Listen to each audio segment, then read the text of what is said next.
morning, and welcome to episode, 12? Holy cow, of Pots and Thoughts. Let's start, as always, let's just breathe, right? 4 in, hold, 4 out. And from down here in the belly.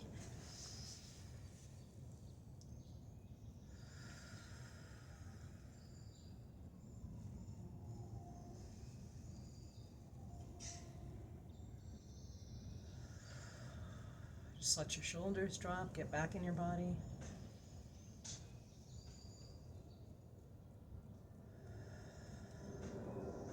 That's good, huh? Just a couple of breaths, right? And you can take that with you throughout the day, as always. So, today is a silly. I wanted to do a little something silly. Because I can. Today, I was thinking about like all the things that can qualify as self-care, and there are hot baths, there's working out, there's just all manner of things, right, to self-care. Going for a nice walk. Even if you're in the city, maybe you can do that, or maybe you can drive someplace and then take a nice walk up in the mountains or whatever, or on the beach, or just among the cornfields or, whatever. Just be careful because, children of the corn. But anyway, one of the things that I have always done since I was a little kid is my self-care and my escape is reading. I love to read. And lately, like for the past couple of years, year and a half, something like that, I stumbled on this thing called fan fiction because of my obsession with supernatural. I am a total supernatural fan, although I'm not like, hyper fan where I like stalk the actors on every social media thing and try and figure out what they're doing from every minute of the day, and I don't know all their connections because I'm just too busy. But like, if that's your thing, yay, go for it. But I stumbled on something that's called fan fiction. Now, for a bunch of you that's been around for ages, right? But this is kind of new for me, and I like. I'm one of those people that I ship Destiel, Destiel, because to me it's obvious for people who have actual eyes that these were two guys who were very deeply connected. As Castiel said, we have a profound bond, and all of that. And I mean, I've got a lot of reasons for it. And there are a lot of people who are total haters of that ship, and all that shipping being like, people who weren't necessarily in canon, but you're like, oh, this person and this person have that chemistry and they're totally hot for each other. And it leads to a lot of really fun tropes in writing. The enemies to friends, but I don't know if he likes me, and we just met on the job and then we fell in love, or we've been sleeping in the same bed for the last 10 years, but I still don't know if he likes me or not. All of these fun things, right? And so anyway, I belong to a Destiel fan page on Facebook. And I was asking folks on this page, like, why fan fiction? Why do you like it? Now, I know for me, it's a great escape. It's a way to fix things that you didn't like about the original material. And fan fiction is something that's really nifty in the sense that you can take your favorite characters and write them into any universe. You don't have to stick specifically to the one you read or saw them in, and you can fix stuff. One of my one of my favorite fix for Supernatural was called You Belong Among the Wildflowers, and a lot of people in the fandom really hated last episode of Supernatural because, for a bunch of reasons. People who are shippers of the Dean and Castiel story arc, and wanted them to be together and all of that as boyfriends and eventually, settling down and getting married and, all of that kind of stuff. A lot of them hated that because they killed Castiel off an episode or two before the ending, and then the ending was like, after everything Dean had been through, he just gets like literally nailed, like flung onto a nail, and long heart-rending death scene between he and his brother Sam, blah blah blah. But a lot of people didn't like that ending, and they particularly didn't like that Cass wasn't in heaven, waiting for him, and all of that. Now, some of it was complications because that's when the COVID shutdowns had just started. They were filming in Canada, blah blah blah. Okay, you don't probably care about all this shit, but I do, so you're going to stick with it. Anyhow, so I went on to this page. And I asked people, like, okay, we have these things called books, which is what I grew up with. In my day, videos were called books. And I asked them, like, why are you attracted to fan fiction? I'm just curious because, I know what the deal is for me. And here's what they said. A lady or a man, a person, goes by the name of Enochian Cause, said, I have had ideas about stories I would like to write ever since I was a child, but never had the confidence to do it, and only finally wrote something for the first time out of desperation when a fanfic haunted me so much that I needed to write an alternate universe for those characters, where their story could end happily in order to heal myself. In the process, people followed the story, and I gained a little confidence. It felt good that the story I was writing for myself was something that moved others and helped them move on too. And reading comments was honestly a hit of dopamine for my day. I did get a chance to DM with one of the original authors of the fic that really messed me up.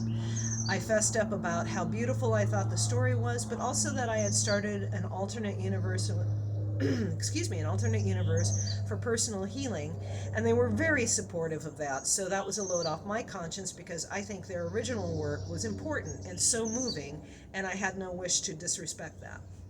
Fanfic to me is escapism.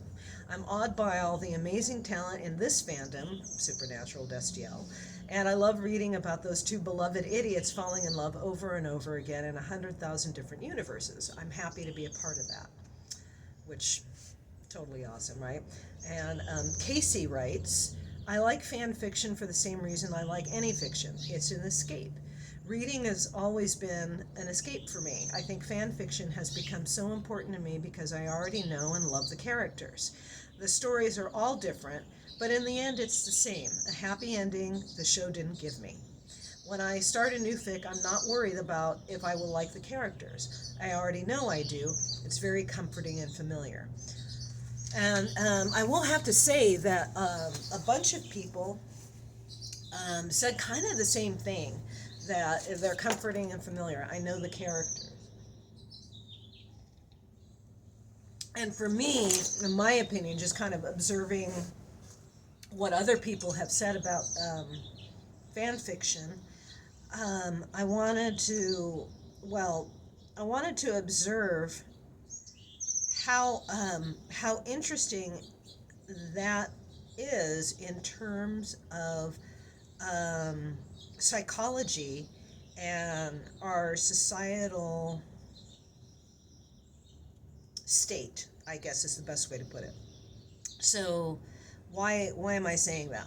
What's interesting is I read recently about how people who have anxiety, and sometimes it's very high functioning anxiety, but anxiety nonetheless, will go back to favorite books, favorite TV shows, things that they have already read, have already watched 100 times, for comfort. Now, why is that? Because they know the ending. Because they know the ending. Because there are no surprises. There are no heartbreaks that they weren't fully prepared for. And I find that really fascinating that in order to comfort ourselves, especially like right now, times are odd and difficult and can get very overwhelming for people. Just regular like life, trying to survive and pay rent and you know live as a functioning adult. Sometimes it's really really difficult, and the only healthy way out is through reading something that's a favorite story, watching something that is a favorite storyline, going through the same characters over and over again. I mean, for me personally, I like Kung Fu Panda. It's adorable, it's escapist, and it's got Jack Black. I mean, really, seriously. Uh, Also, like Good Omens, great series. Supernatural, obviously, that's a given. Um, and sometimes, honestly, because I'm a big Halloween person and I love horror movies, some of my favorite old horror movies, like John Carpenter's The Fog, um, and, various and sundry other things of that nature. And I think that fan fiction is a kind of a neat uh, is a neat way to do the same thing while still being able to read new storylines. Um, as I said before, you don't have to stick with the same universe. We have our boys in Supernatural, for instance. It's kind of like a Monster of the Week show, right? Or it was when it started. And you don't have to actually stick to the Monster of the Week thing. You can put them in an alternate universe where uh, it's, crime lords, okay? Uh, you can put them in where they're in what they call an ABO universe, Alpha, Beta, Omega universe, which is very controversial for people who are not in the fan fiction realm, um, and that's one of those things that some people are very against, particularly people who are LGBTQ phobic. Um, because it involves, it involves men who can get pregnant, basically, and men who take on a very, physiologically are supposed to be set up with a very feminine role, traditionally feminine role. And so that's very controversial for some people, and quite frankly, it's not something that some people want to read about, which is what's awesome about fan fiction is you don't like the trope, you don't have to read it. Wait, is that something that could be applied to regular books? Maybe.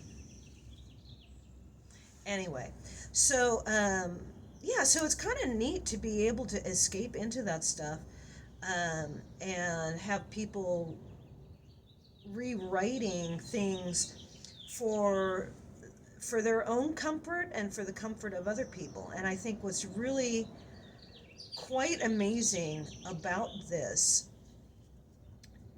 about fan fiction, is it's all free.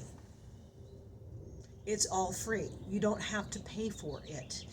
Um, I go personally, I know there are a couple of sites that are dedicated to fan fiction of any kind, it doesn't have to be supernatural, it could be the DC universe or anything, literally anything, Harry Potter or Good Omens or anything, literally anything.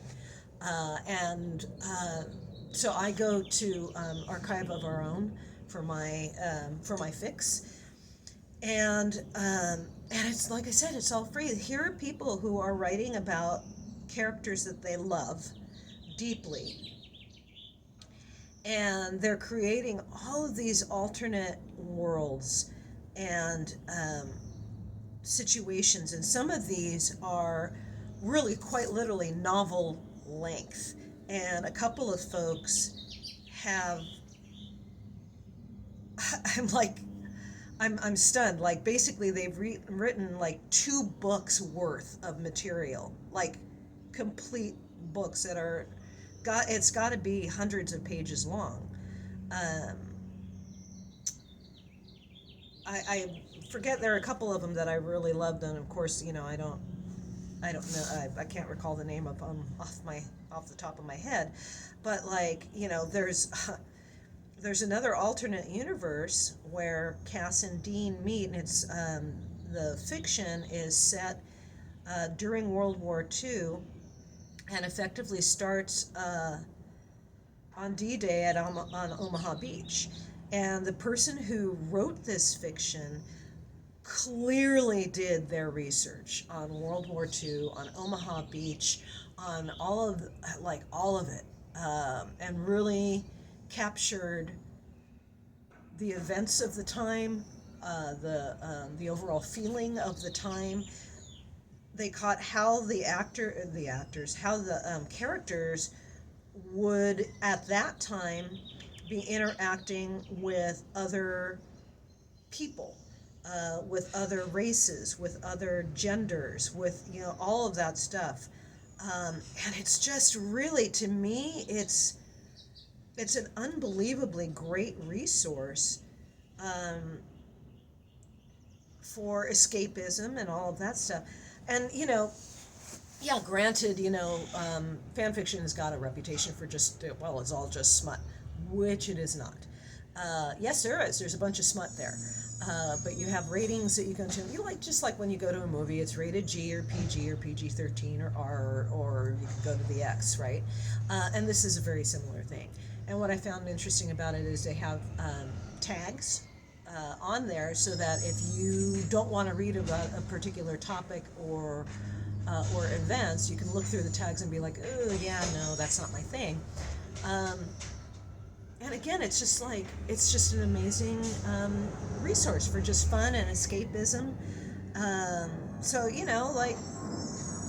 that's my talk on fan fiction. And like I say, it's another fun form of creativity, right? And I feel like people who read and obviously write, but read fan fiction are overwhelmingly accepting of first-time writers, and you can actually for Dusty L writers and all of that. There's a Discord server for that, where people will volunteer to be a beta, and a beta is like a beta test, like on computers, right? And so they'll for free, if they volunteer, they will read for you your fiction and say, okay, well, your grammar isn't so hot here, or would this really happen? This kind of doesn't make sense. This isn't clear enough. And it's in this world where everything is so financially driven, for people to volunteer to write, to read someone else's work for free, and basically edit, be a free editor for writing, it's just astounding to me, because it represents to me the generosity of spirit that we can all find. By the way, that fan fiction I was telling you about, where it's a mature rating for violence. It's All the Stars in Space by Seperis, Seperis. This is the one that's like really, really, really long. And if you're into supernatural, and if you liked the end verse that Dean visited, it's all set in end verse. And it has to do with Cass and Dean's relationship through the end verse situation. But anyway, I would highly recommend it, and it is a series. Unfortunately, there should be a third book, but I believe this person is going through their PhD program, and that's kind of more important than writing fan fiction. Astonishing, but there you go.